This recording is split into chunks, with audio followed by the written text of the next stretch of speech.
So Sunday morning, something happened at the start of the worship service, and let me act it out for you a little bit. Typically, Sunday morning worship, I stand up and welcome everybody to the worship service and invite them to watch the announcement video with me. Then I sit down for the announcement video. Then after the video finishes, I stand up and introduce the actual start of the worship service. Well, yesterday we added an extra part. So we had an additional Mother's Day video greeting before anything. So I needed to stand up 3 times and make the announcement of the Mother's Day video, then sit down and wait for that to happen. Then to stand up and announce and welcome everyone and share the announcement video, and then sit down. And then finally to stand up and start the actual worship service. But I didn't do that. Instead of getting up 3 times, I got up the first time as I knew I needed to and introduced the Mother's Day video, and I sat down. Without thinking, the second time I got up and did what I usually do the second time I get up in worship and announced the start of the worship service.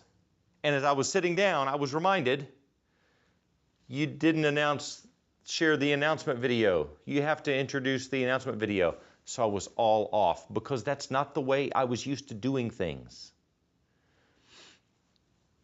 I share that because yesterday morning we talked about the story of Peter and Cornelius, and Luke writes in Acts that Cornelius was accepted as God accepts people who worship Him and who do what is right. So we can do what is right. Cornelius did what is right, but we need to practice it. See, you and I have this built-in function. It's often called muscle memory, that if we practice doing something a certain way, we get to the point that we can do it that way without thinking about it. So Sunday, my muscle memory told me that when I get up for the second time at the start of the worship service, I'm to start the worship service. But that wasn't the case. That's just what I had practiced. So the more you and I practice doing what is right, the easier it will come to us. And the more we open ourselves up to the transforming power of God's grace. Because God does offer forgiveness, but God offers so much more than forgiveness. God offers actual change in your life, in my life, if we open ourselves to the transforming power of God's grace.